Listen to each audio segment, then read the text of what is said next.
Hello, listeners, and welcome to the Downright Upright Show. This podcast is the place to go to hear out loud and proud what Minnesotans are thinking, and I am your host, Philip Anthony.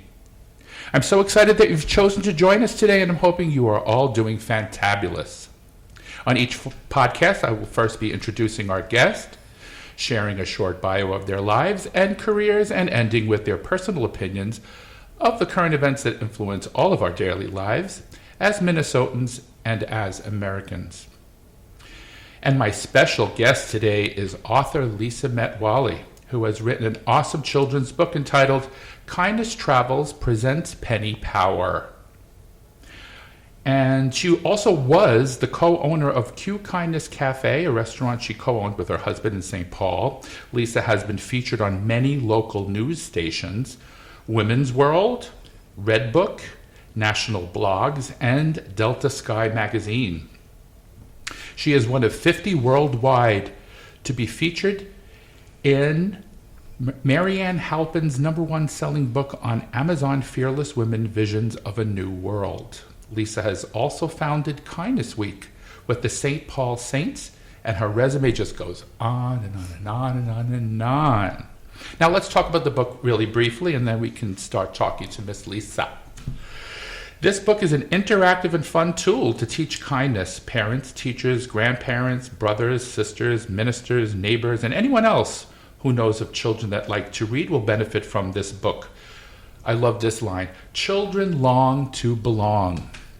This book encourages children to belong to a bigger cause, a kindness initiative that will help change the world for the better with kindness. One kind act from a stranger inspires Penny to befriend another, and they go on to start a larger kindness campaign.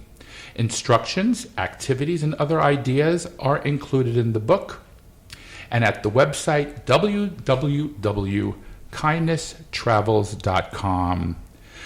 Hello, Lisa, and welcome to the Downright Upright Show, and thank you for chatting with us today. How are you? It's such a pleasure to be here with you. I just love being in your presence. Oh my God, I love you. Full disclosure, I know Lisa, so we've met a few times in the past, and we worked together, and and I know she wrote this book, and I was clawing and begging to get her to come on the show. So we're going to start. So what inspired you? Let's start with that first. To write such a wonderful book like this. Well, we had the restaurant, the Kindness Cafe, for 18 years. Well, actually, it was always called the Q, downtown St. Paul. Mm-hmm. And in 2006, I joined my husband, and he let me do whatever I wanted. And I decided to do a kindness campaign where people would do random acts of kindness and encourage other people to do the same, like in a pay-it-forward motion. And there were so many cool things that happened at the restaurant that when we closed in 2012, I just couldn't let it go. I knew that I was supposed to write a book, and I always thought it was supposed to be an adult help book or stories that happened at the restaurant. Like I said, there were so many awesome people that showed up at that restaurant, because when you call something the Kindness Cafe, people that are into kindness become attracted to it and share their stories, share their ideas. So I always say, when you see a turtle on a fence, you know that it didn't get there by itself. That's kind of how I feel with the book. Okay. So I knew I was supposed to write a book, and I thought it was an adult book. And then one night I had a dream that it was a children's book. And I just threw all my notes, I just tossed them aside. I didn't throw them away. I tossed them aside, and I just went full force into this idea of a children's book. And then, of course, so many people appeared to make it a reality. I did write for my employer at one time, and I didn't think I was ever a good writer. I don't even feel like I speak English well. But I had an editor say that the only thing they can't fix is a blank page. And it gave me confidence, like, you know what, ideate. If you feel if you have a passion for something, just do it. Yeah. So it kind of came out from the restaurant, and just knowing that it was supposed to happen. I think I've been called to do it. Yeah. And the fact that you switched from originally wanting to write for adults to children, what precipitated that? Was it because you thought sometimes you learn from your children because they're innocent and they can pass it along better. Is that what you think? Or Huge. I think as adults we get kind of wrapped up in life. We got grilling opportunities, golf, gardening, fishing, cleaning the house, cleaning the boat, doing the garage, doing the yard, or whatever. Just keeping up. I.e. stressors, right? Stressors. There's a lot of stressors in adult life, yes. Yeah, there can be a lot of fun and games and work and whatever is going on in life. But, stressors. And kids just latch on to having a purpose. Like I said, longing to belong. And when they grasp onto that purpose of, I can make a difference, I can change this world through kindness, then in turn they can teach their parents. Yeah. So in a roundabout way, it's I'm achieving the goal that I always sought, because I see adults that they long to belong too. We all do. Sure. And if they just had the time, but they have time for their kids. And we all have time for kids. We can make time. Time just opens up when kids are involved. And parents do everything in their power to please their children and make them happy. I think that's another thing, right? And sometimes parents never were taught themselves. They don't know how. They don't know how to teach their kids kindness, even though you think, well, that's easy. It's just the way it is. Well, there's a lot more to it. Yeah. Compassion. We talked about empathy. There's a lot of tools. And the best tools are really harvested by the children. Well, I have to tell you this. I did want to tell you before the interview because it would have taken the shock value away. But when I read your book, full disclosure, I did watch you read it to me on YouTube because I knew that you would put more of you into it if you read it. Does that make sense? What I'm saying? Yeah. Because you're you, and people that know you know how you are and your expressions, and you did an amazing job. But anyway, we both fly for a living, and I had a new hire on one of my flights, and we went out, to a restaurant on the layover, and when she was down there, she met us, and she said, well, you know what, I don't think I can come with you because I'm kind of, I don't make that much, because when you start, you really don't make the same money we do. And I just wanted to, I was too embarrassed to tell you, I'm going to go up to the room, but you guys have a great time. And I thought of Penny. What did Penny do in the book? She took the $1 she got. Now, I had received money on the airplane by a passenger who thanked me for being so kind to them. Mm-hmm. They gave me a $20 bill. And with that $20 bill, you know what I did? I took her out with me.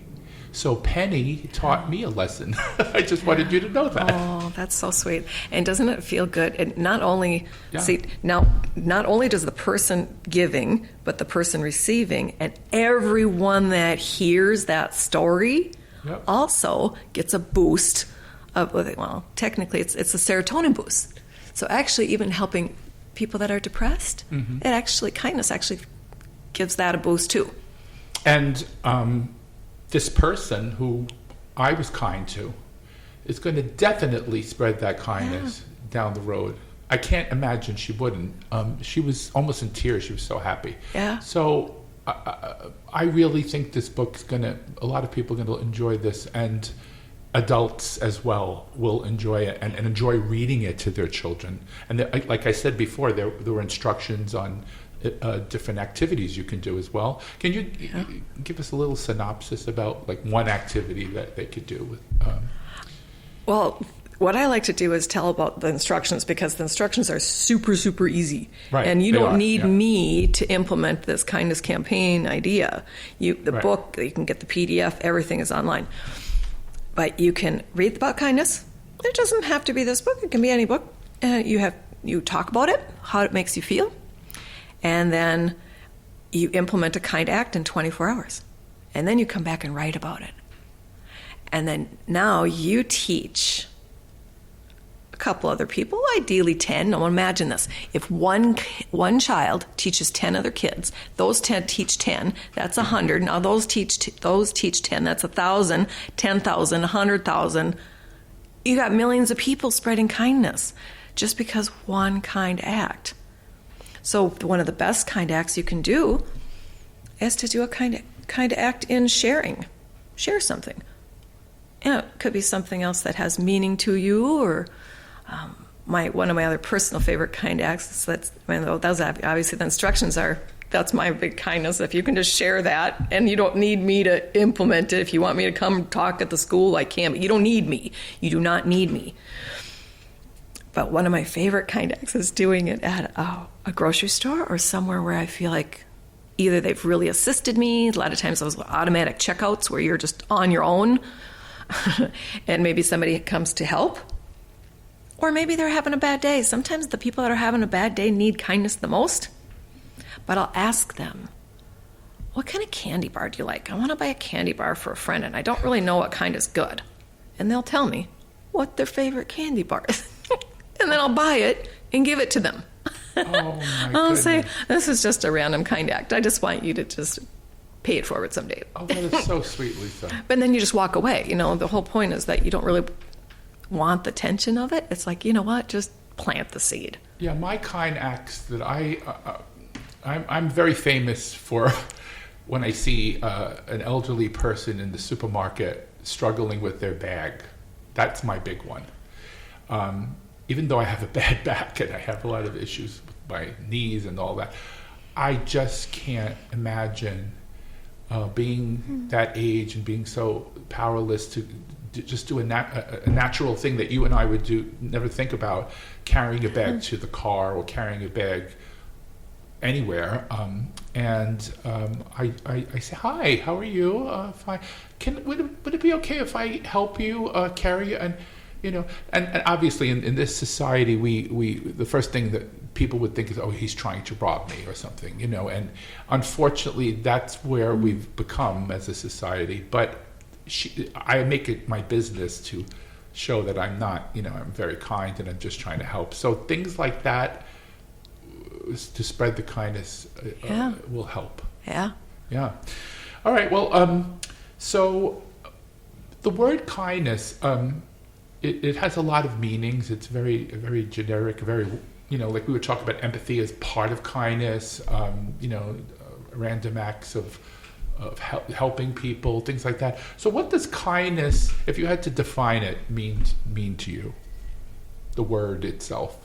That's a really good question. Oh, I do believe that it carries a lot of different depths. Absolutely. Because most people, when they hear it, it's like, it's fluff. Kindness. Yeah, you just open a door for somebody. It's like, oh, you be nice. Well, it's kind of like taking ownership of it, saying, I'm going to go out of my way to make the world a little bit better. I'm going to have more compassion. I'm going to have more unconditional love, not only to myself, because that really kindness needs to start at home, right, but to my neighbor. To love your neighbor no matter what. To have, maybe seek out that common conversation. It's like, well, no, I don't love them. I don't love what they're saying.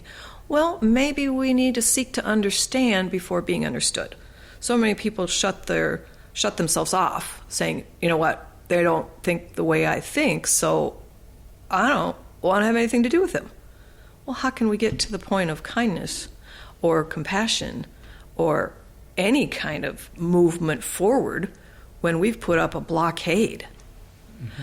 So it's a work in progress. I don't think that anybody can say, I own kindness and I get it all the time, because, kind of like a tree. If you stop growing, then you die. You have to continually grow. Yes. Yep. And kindness, I think we were talking about this before we started the podcast. Kindness can go from a very minute, trivial thing to something very in-depth. For example, I think I was telling you before, how kindness could also be like, hi, how are you? Having a nice day? Just idle words like that. Or volunteering your time in a food shelf, or being a candy striper in a hospital helping sick people, then you're taking that big leap, I guess is a good way to put it, right, Lisa? Yeah. Like words are nice, obviously, but sometimes you got to go a little deeper than that, right? Yeah. And so see how kindness can go from just words to actions. Well, in a world where there's over 7 billion people, I don't even know how many people are in the world right now. There's a lot of people, and I think, Yeah. how many people feel so lonely? Oh my goodness. So lonely. I have a big garden, and I love to make bouquets and give them away. Usually I just put them at the base of my driveway and say, free, take a bouquet, spread the joy, whatever. And yesterday I was driving by and I saw this older woman, and she's just the sweetest woman. She just has a beautiful aura and energy about her. And I decided, you know what? I'm going to drive back home, grab a bouquet, and drop it off. And I have no idea how, well, I had kind of a feeling I know what kind of impact I had on her, but I definitely know what kind of impact it had on me. Right. And even though I think, okay, well, I know kindness is very self-serving for me. And I know it brings you so much joy. I don't know if people realize how much joy you can get when you're randomly doing things like that. Yeah, absolutely. And I think it probably helped brighten her day. Yeah, and of course. I don't think I've ever been toilet papered in my house. That's funny. but I another story I want to tell you too. I don't know if you know this, but my mom passed away in '99, and after my dad died when I was about to turn 5, my mom was basically my rock. She raised me. She worked, crazy jobs just to make ends meet, to put me through the best schools and all. So she was an amazing mother. But anyway, when she passed away at the funeral, I remember there were all these people there that I didn't even know who they were. And they were telling me these random things that my mother, this one woman met my mother one time, Lisa. She was a neighborhood elderly lady, Italian lady. And she says to me, I just want you to know, I met your mother once at the post office. And I said, oh? And remember, you have to remember, I was a mess that day. So when people came over to me and I'm sorry, right. I don't remember what they said, but this one, I don't know, it's stuck in my brain even to this day. And she said to me, I was trying to send food to my relatives in Italy because they were struggling at the time. And your mother, she saw I didn't have enough money to pay for the postage. She got off the line and walked over and says, how much you need, Senora, the Italian lady? Something, how much money you need? No, yes. You're trying to send food to your family? Yeah. Well, how much you need? I'm $3 short or something it was. I don't remember, some trivial amount of money. And my mother gave her that, and she remembered that. And 5 or 6 years later, she came to the funeral to tell me that story. So that's an example of passing kindness down. And we probably all have people in our lives that somebody that, crossed their path. I know when random things happen to me, when people do, buy my coffee ahead of me, or, do even to say, you look just so joyous, or you bring so much joy into my... That can last me like a good couple of weeks, if not a couple of months. Like just one little compliment, a sincere compliment. And not so much it's like cute shirt, but you look joyous, something about that brings out your personality, or something that you bring to the table or world. Action. Yeah, well, I'm not going to say his name. If he listens to this, I'll be embarrassed. But there was a flight attendant that you and I both know. It was Christmas time, and I was at the end of the line, the Starbucks line, and I was like, I really want a cup of coffee and this and that and that. And so he went to buy his coffee, and he shouts across to me, Philip, what do you want? What do you want? And I said, just a coffee. And he brought me this large coffee, and he handed it to me. He said, Merry Christmas. And I remember that, Even to this day. I mean, if he hears this podcast, he's going to know who he is. Right. Because I got chills. That's cool. Yeah, he did that. And these little things, it's so funny how little itsy bitsy things like that can hit you and you won't forget it. Well, I think it makes you feel seen. We talked about being that alone feeling that it makes you feel seen, or makes you feel heard, or makes you feel special. Yes, absolutely. Well, the next question I wanted to ask you is, I know that you're a flight attendant like me for a major airline. So what hope do you have for kindness to travel there, and what is the vision? Well, actually, going back to a previous question about what inspired the book, I think a lot of what inspired the book are my coworkers. Oh, yes. We get it. We have the best. I love going to work. I am inspired all the time by my coworkers and the people that fly with us. There's so much gratitude. There's so many interesting things that are happening that I haven't been harvested. I believe the best ideas are yet to come. My goal is to present to the various bases, to the managers, and ask them. And I did this in around 2007 as well. I want to do it again, to present some of the ideas that are out there that have been shared with me, and give them hands down. Don't expect anything in return. I don't expect my name to be associated with it. I would just like people to initiate a kindness campaign and harvest ideas from their teams. I think most managers have like 300 people on their team, and we have a vast amount of people that fly with us that see that kindness in the air. So my vision is that we have a groundswell of kindness, and those solutions well up and continue to well up, and are implemented and are witnessed on the plane, and these corporate flyers that fly with us that are decision makers within their companies can also implement something similar.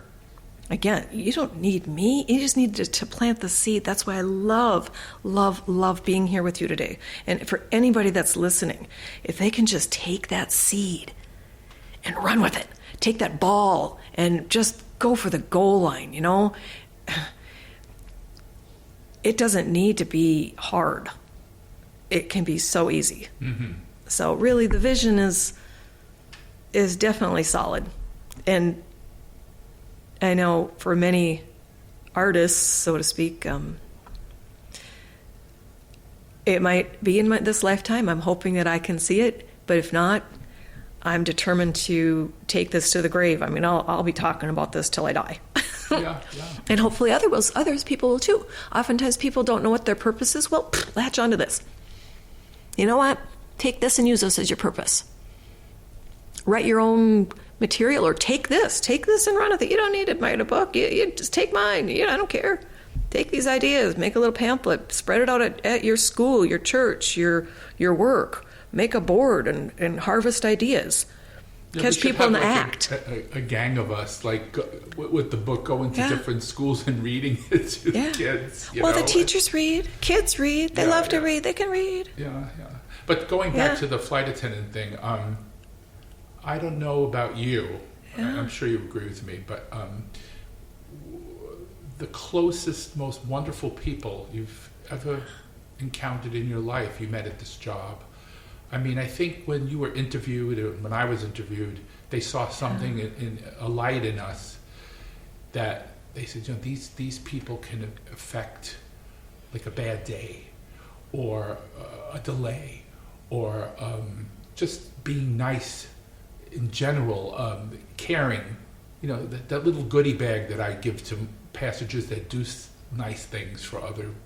I'll go in the back and I'll get a little plastic bag and I'll put like a whole bunch of different things in it, and I go over and say, thank you for moving for the old lady and giving her your seat. And I know you really loved having an aisle seat, but you took the middle seat just for her. I mean, things like that. I mean, that's a unique quality that I think they looked for. Do you agree? I think so.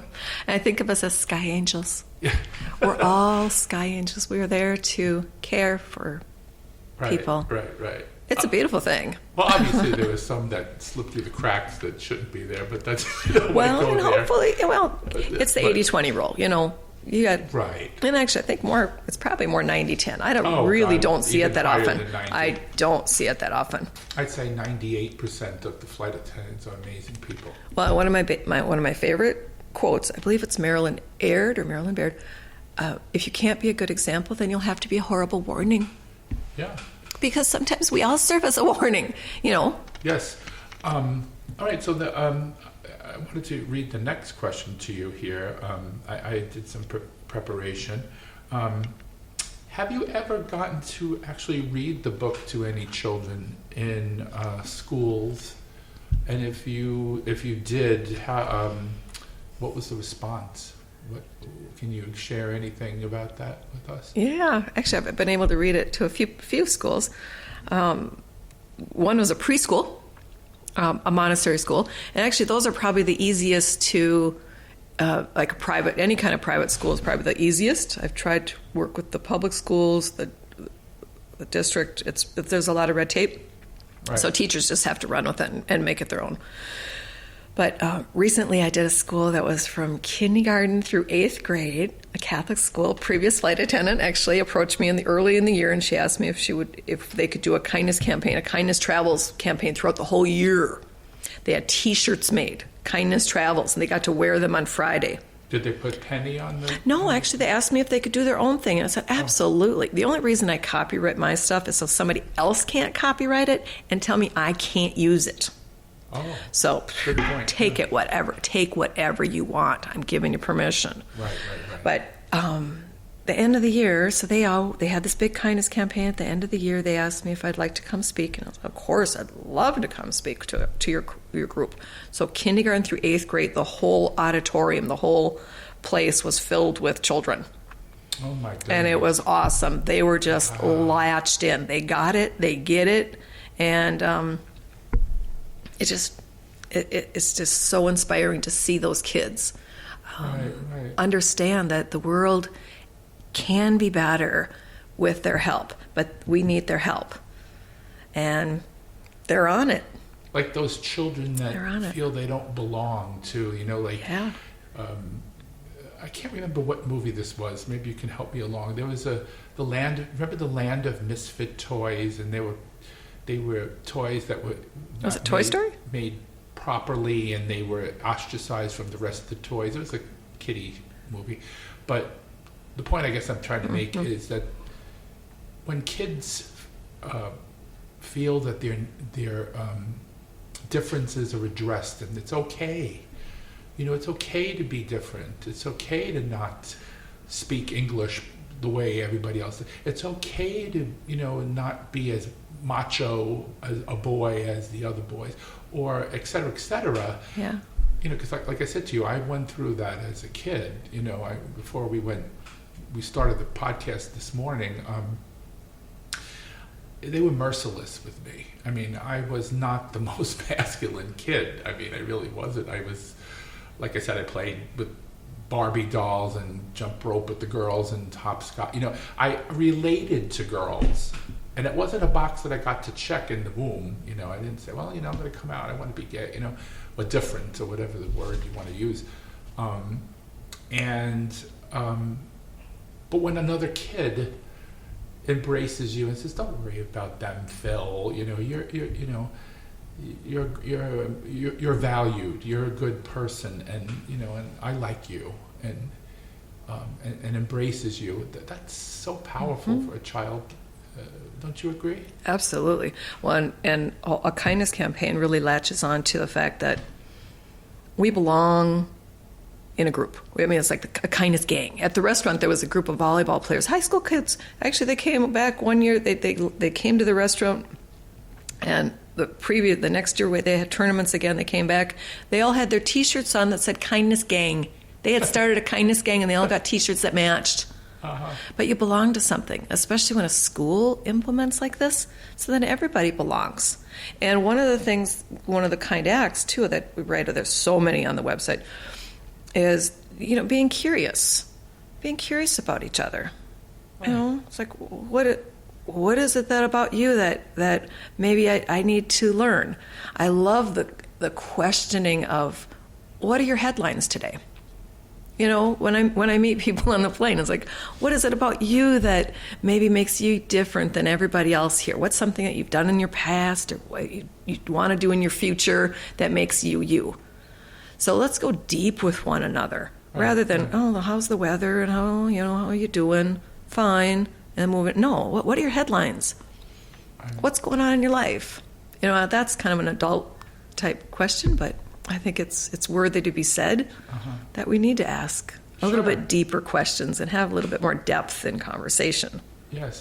That's kind of fun. I remember another. I see. This is why I had to have you come on this show, because there's so many things that are relatable with this book to me and my personal. And this is just me. Imagine my listeners out there who probably had an issue growing up as well, because there's a lot of LGBT kids that had gone through a lot of drama with being picked on and having their books knocked over like I did and stuff like that. But I remember one kid, his name was Ed.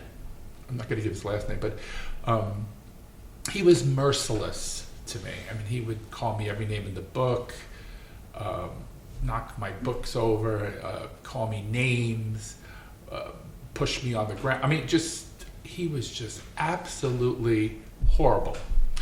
And fast forward to my 20s, I'm in this gay club with my ex, who I was with 11 years, and we were just having a drink, and I was talking to him, and the next thing you know, I see Ed, the kid that tortured me. So I said, you know what? Tell my ex, I need to speak. I have to. What's the word? Have a come to Jesus moment. I want to settle the air here. Yeah. And I said, hi, Ed. Do you know who this is? And he looked at me, and he looked like he was going to cry. And I feel like I want to cry right now. I mean, I'm so sorry, Philip. What I did to you was I was just hiding my own insecurities about myself, and I was and I used you as a punching bag, and I'm so sad. And he's just like pouring his heart out to me, and I looked at him and I said, it's okay. I understand. And I did understand, because he would have been treated like I was if he had come out. Does that make sense? So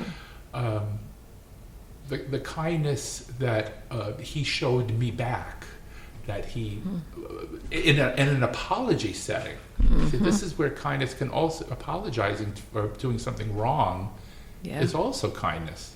Oh yeah. Oh, big time. Have you ever done anything? That's a good question. I would maybe want to that you regretted and you went and apologized and it made the person feel so much better. Oh, absolutely. The sooner the better. Yes. The sooner the better. There's a story, and I'd love to share this with you because it made so much sense, about these two monks that were walking across the street, and the one saw an elderly woman, and he decided, I'll help you. Get on my back. I'll help you with crossing the street. Right. And they crossed the street, and he let her off his back, and the other monk just was shocked. I was like, what the heck? I don't think we're supposed to carry people on our back. And he went on about it for a couple weeks. And the other guy finally turned to him and he says, I carried that woman across the street for maybe a couple minutes. You've been carrying her on your back for the last 2 weeks.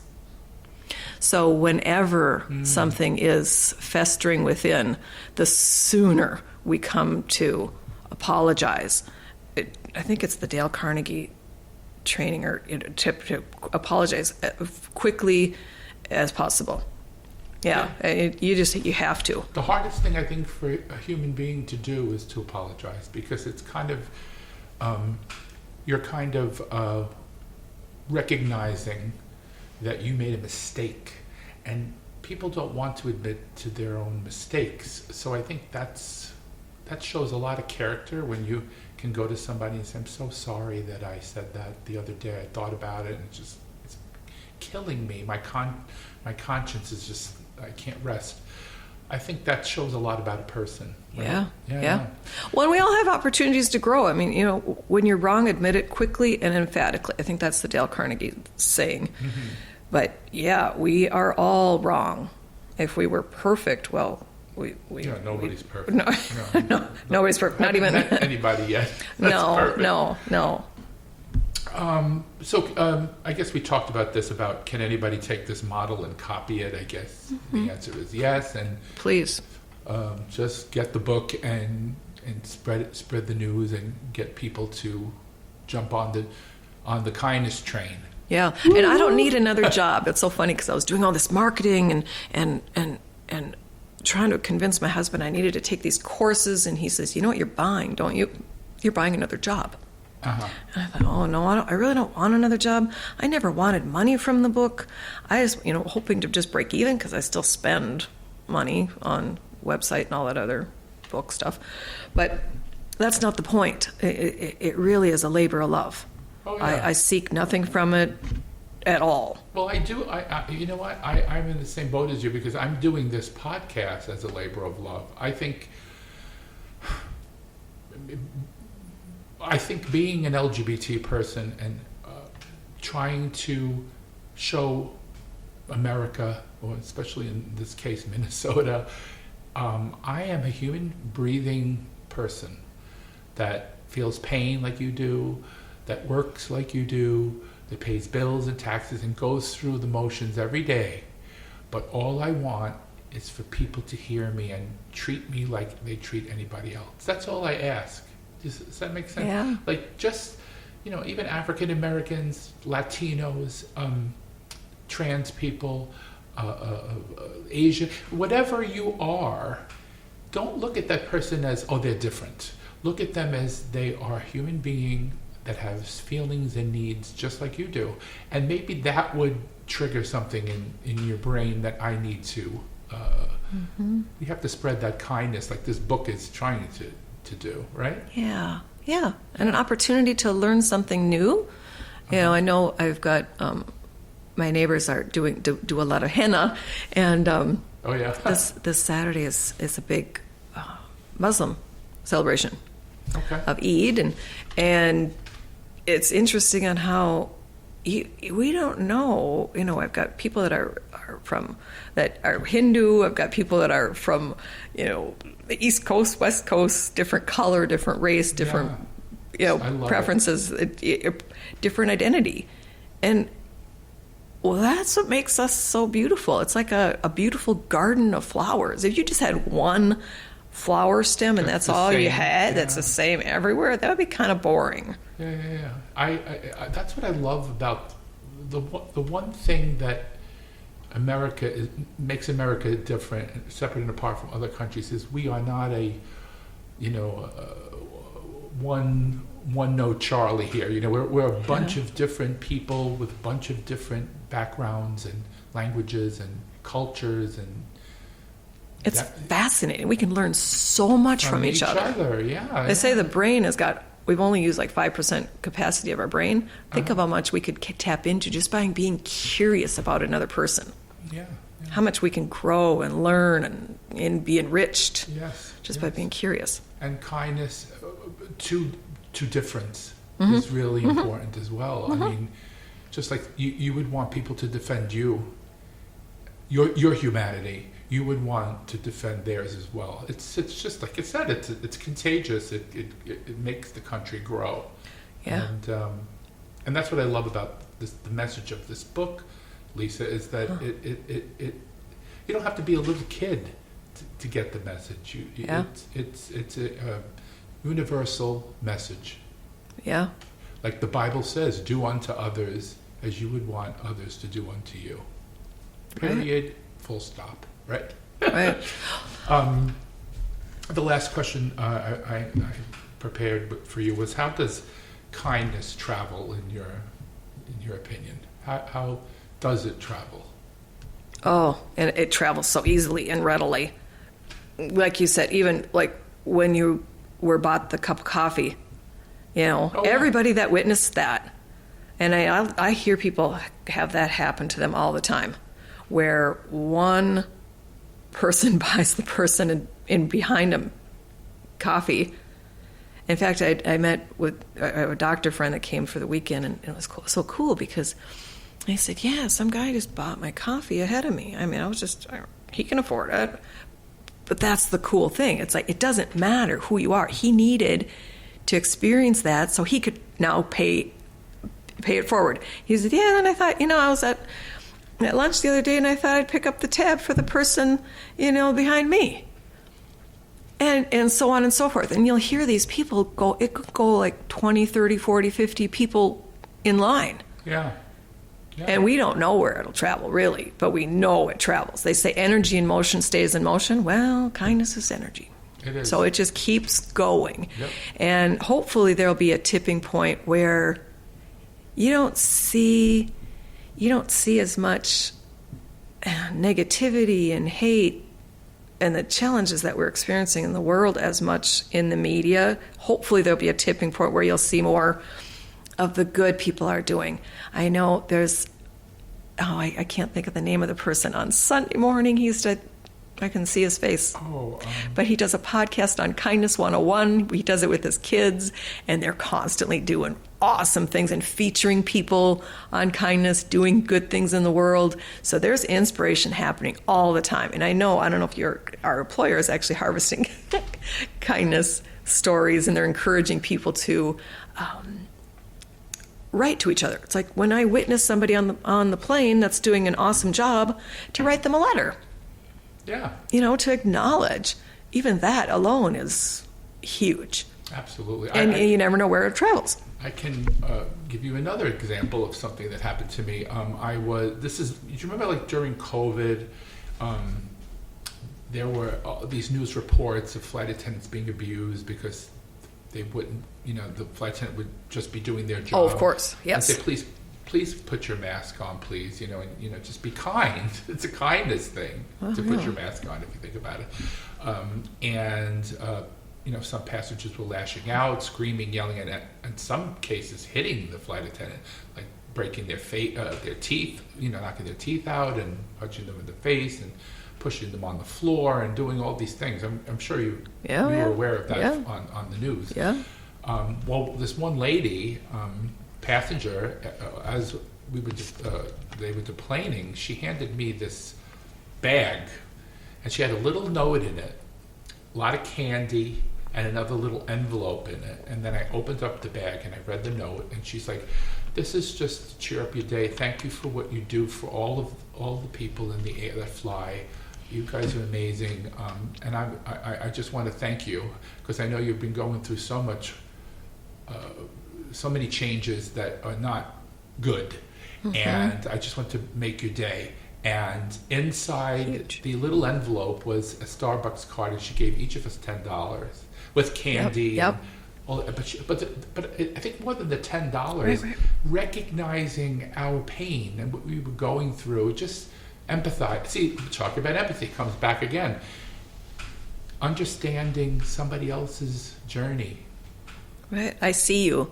Like the Avatar movie. I see you. And it just dawned on me, just by you sharing that with me, because that really felt good for me to hear it, because I can relate to it, because people do that actually on a pretty regular basis at the airline, which is awesome. And I shouldn't say regular basis, but sporadically it happens when people bring a gift or treats. And more it's so like, since whoa, COVID. Yeah. It's just so kind. It made me think, why not do that to like a Starbucks, group, because they're like running their butts off, and most people have the app and they just, tick off a coffee and there they go, pick it up, grab and run. I'm going to do that. I'm going to bring them a bag. I'm going to bring them a bag of goodies. Yeah. Love it. But maybe not with the Starbucks card. Maybe some other card. yeah, they already have that. Yeah. Or what I used to do during COVID is, you couldn't eat in a restaurant in those days. Remember, like they closed down the restaurants. Everything was to go. Right. And there were very few people that were willing to work at that time too, because they were afraid that they'd bring it home to their parents or blase. And so I remember one time I had ordered at a well-known restaurant that was just doing takeout Italian food. And this girl looked like she was pulling every last hair out of her head. She was running around ragged trying to get all these orders out, and she was running around. She seemed like to be working alone. I mean, it was like crazy. All these orders are coming out, and I said, God bless you. I said, you work so hard. And when it was time to pay, I paid with my card, and I had a $10 bill in cash. And I said, "This is for you. This is a tip. Thank you for all you do. Thank you for taking good care of your customers and really caring and getting all those orders out to the people that are waiting." And I saw I think she almost had a tear in her eye as well. Those things are amazing, right? It is, and it's the. Like I said before, I think sometimes it's the cheapest form of entertainment, because for me, if I'm having a hard day, I realize I think I need to do something for somebody else. They say you can't go up the ladder if you can't help someone else up a ladder without also going up it yourself. So if you're helping someone to brighten their day, it brightens your own. So that had to feel good for you too. Oh my goodness! It felt good just hearing about it. I walked out of there happier that I did do it than if I just acknowledged it. And remember we were talking about the word kindness, and there are different degrees. There's the words, and then there's the deeds. Yeah. And I could have just said, "Thank you, it's working so hard. Have a nice day," but that's easier. That's easier said than done. It's easier to do. Yeah, it's just depth. And the actual giving her, because she's working her tail off. Yeah. And I thought the least I could do was give her a nice tip and, something to remember me by, and think, well, people do notice that she's working hard. Yep. And everybody does what they can. So when you can, you can. Yep. And oftentimes, I do believe that we're rewarded with more monetary rewards when we're responsible and do things like that. So a lot of times when we live in abundance, we think, oh my God, of course I have an extra 10. I have extra money to share. I have extra time. Even though my knees really hurt, I have extra energy to share my strength with this elderly woman to help with her groceries. I think we're rewarded by getting more. Yeah, and like you said, it's an adrenaline rush for you to help somebody else out. Yeah. Anyway, so we've come to a point in the show. Guess what that point is? We've come to the part of the show I'd like to call the shift. I think I've talked about the shift, right? Ooh. Yeah. Are you shifting? I'm shifting. Where I shift the questioning away from your book and into a discussion on current events. Are you ready for that? Yeah, ready as ever. So we're going to apply all of this kindness to what's going on in the real world today, and see if we can make a difference, you and I, hopefully. Sounds good. All right. So I really love your message that children long to belong. That's my favorite expression in the synopsis of the book. When I was coming of age, I was different, and other kids weren't very kind to me because of that. And how can this book help other children to understand the gay and trans community in the age when certain states are banning even the discussion about their family members or anything about their personal lives? And by leaving that out, and recognizing their families, doesn't that kind of make them become ostracized or embarrassed? What could we do? How can kindness work in this situation, in your view? Well, I do think it's like you said, people long to belong. So even having some kind of a kindness campaign where people belong and realize you're a team. We're bettering the world here. We need your help. And you're called to action. And now, because you are part of a team, you're recognizing each other's differences as strengths. So everybody has something to contribute. I love having a conversation in circle format where every voice is heard. And sometimes people use talking sticks, where you have something in your hand, and if you have it in your hand, you hold the space to answer the question. Oh. What do you think we need to do for kindness? And then pass it along. And it's okay to pass if you don't have anything to share at the moment. It's okay. You can pass, but at least everybody gets a chance to have the talking stick. Because oftentimes when you do have a group, one person take over and all of a sudden now no one else is heard. So part of the kindness strategies and the kindness resources that are out there are really making sure all the voices are heard. No one is ostracized. I've seen people have buddy benches, where if you see someone... Explain what that is, a buddy bench. Yeah, Guy, you could Google it. I've seen it on playgrounds, where if you see someone that doesn't have a playmate, or if they're all alone, you can ask them, or if they can go sit on the buddy bench. If you're sitting on the buddy bench, that means you would like a playmate. So oftentimes people don't know. It's like, well, maybe that person just likes to be alone.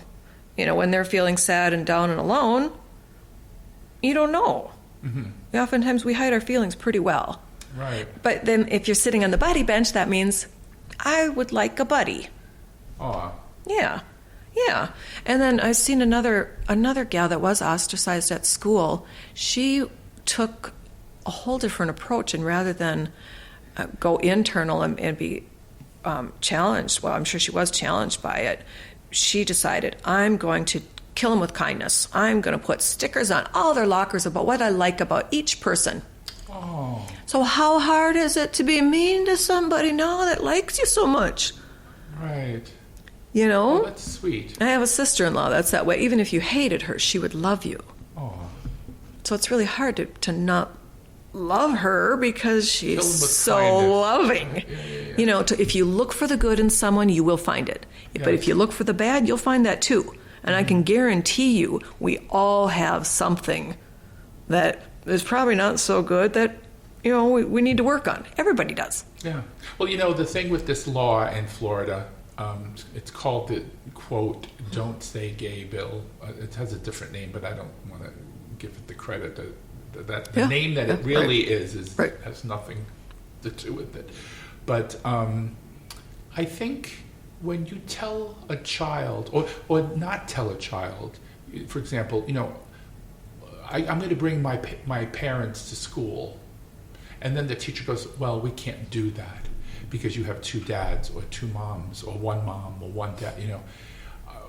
It makes the child feel, because like I said, when I was growing up, there was no such thing as gay, a gay safe space in schools or anything like that for kids that were going through that and being picked on. And the teachers even saw my books getting that and said, "Oh, stop that!" They laughed, because to them they knew I was different, and they thought it would be a way to, straighten me out, I guess, is quote unquote. And so today, now they're going backwards in Florida by saying to the teacher, okay, don't entertain their families, don't entertain, they're trying to say it's talk about sex. It has nothing to do with sex. It's, you're not talking about heterosexual sex either, Right. It's just families. Families are composed of different people. You may have two dads, two moms, a mom and a dad, a mom, a grandma, an uncle, aunt. You may have, children have different families, and to just pick on one kind of family and say, you can't talk about that family.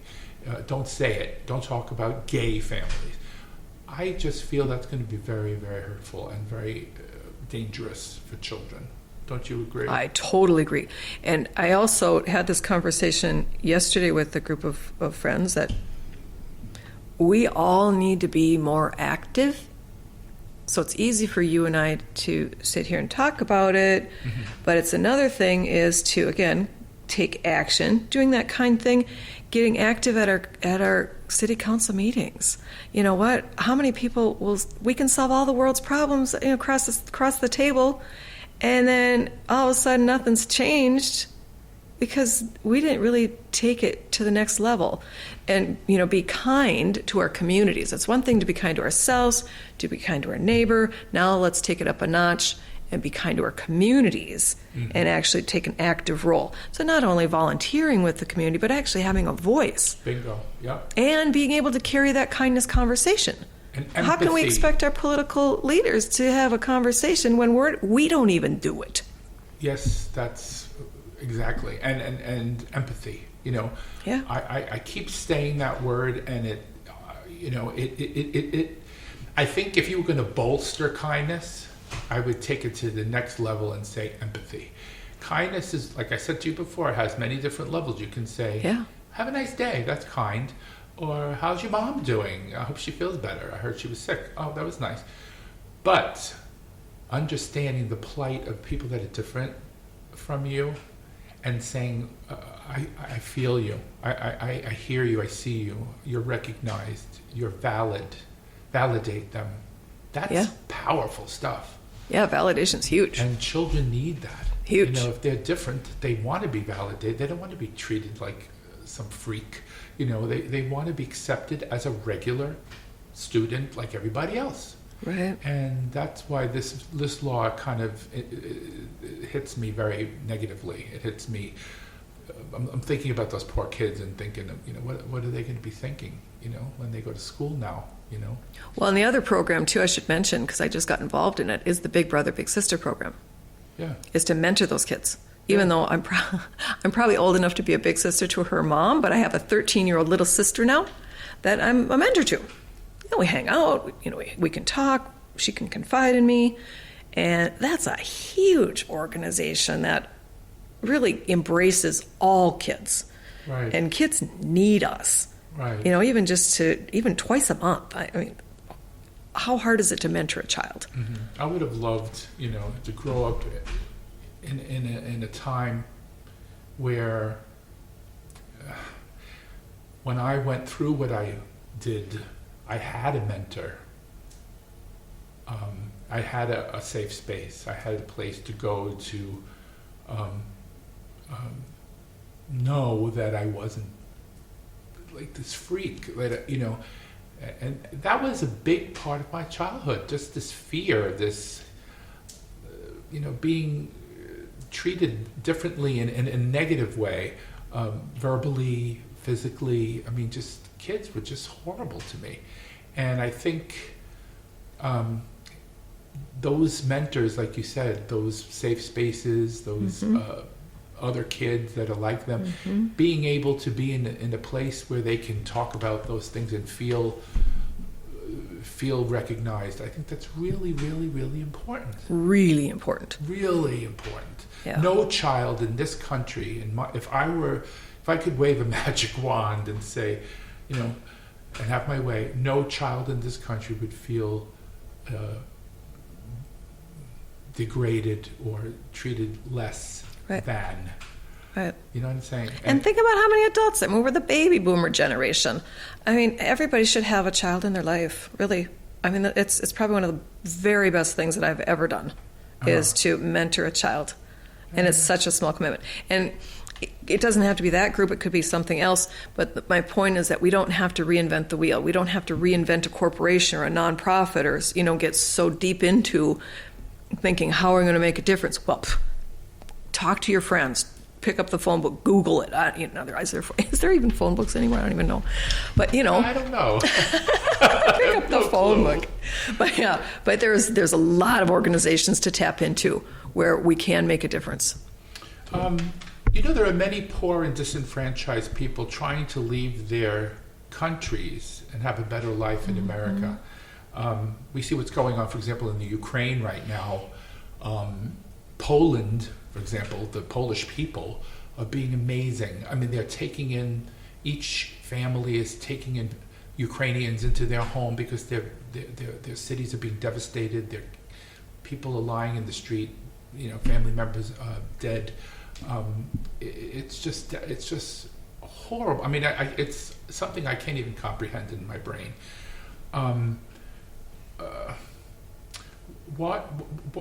Can you explain how important that is to understand the plight of these people and how kindness down the road can start spreading more? Do you know what I'm saying?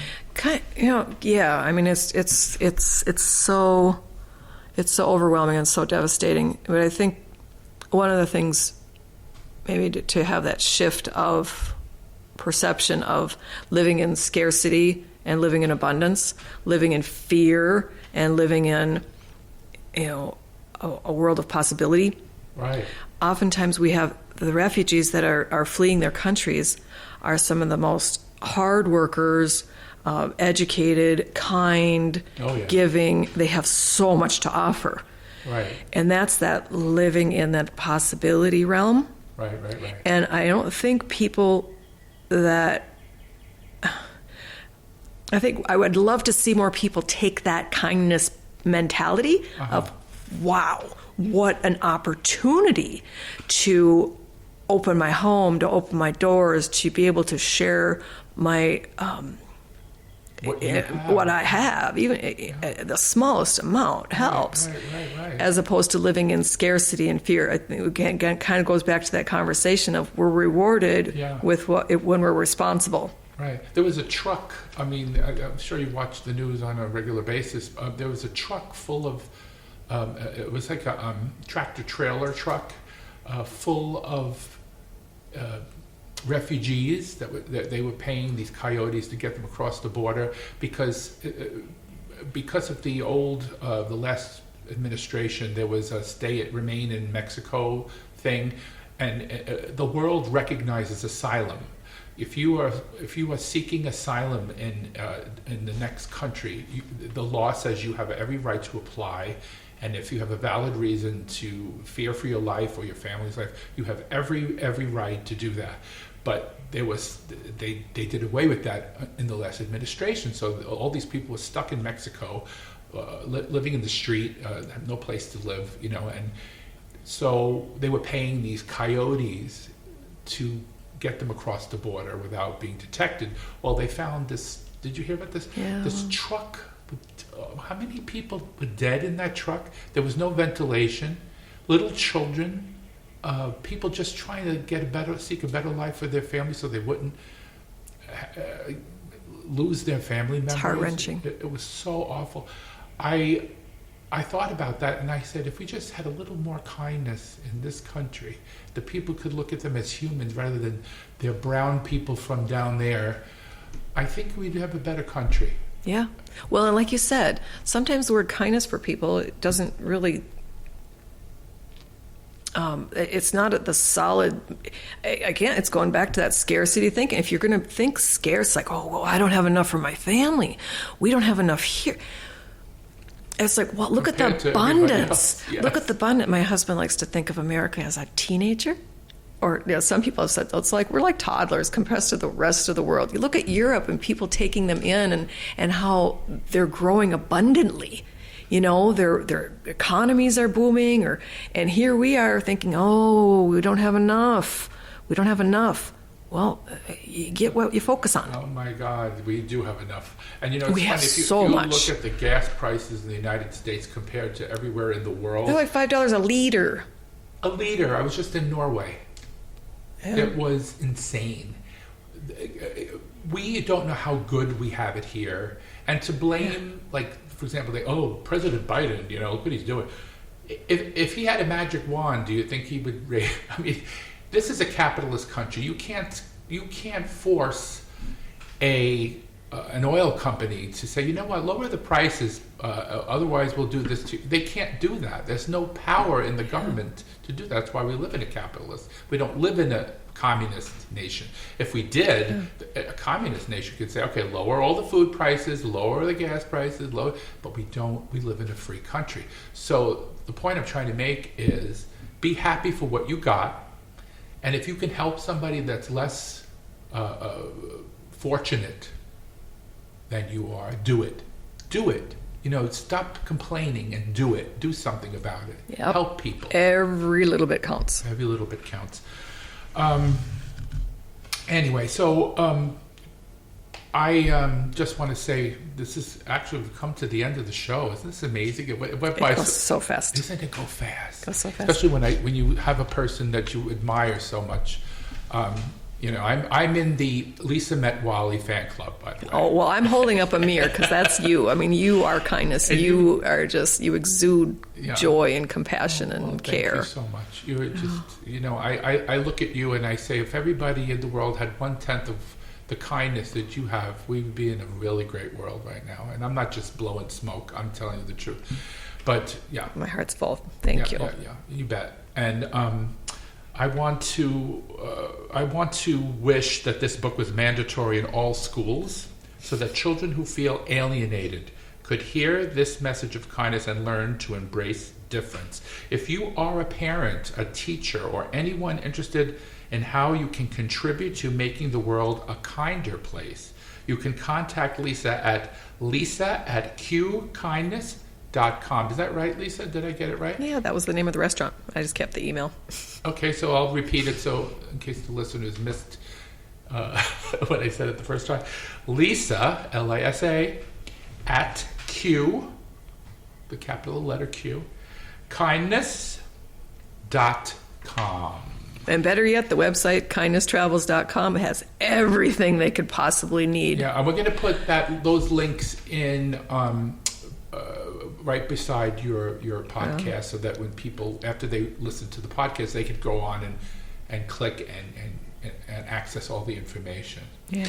But anyway, I just want to thank Lisa for sharing her time on the Downright Upright show. You are great, amazing guest, very informative. I hope that everybody out there looks for your book for their children or even for themselves, So thank you again. Well, it was a pleasure. Absolute pleasure. And maybe we could do this again in the future because, I had so much fun having you here. Yeah, we could tell about all the stories that happened because people listened to the show. I hope if we touch one person, I think we did a good job. That's my goal. Yeah, me too. Anyway, this is Philip Anthony wishing everyone a great day, and thank you for listening to the Downright Upright show. Have a wonderful day.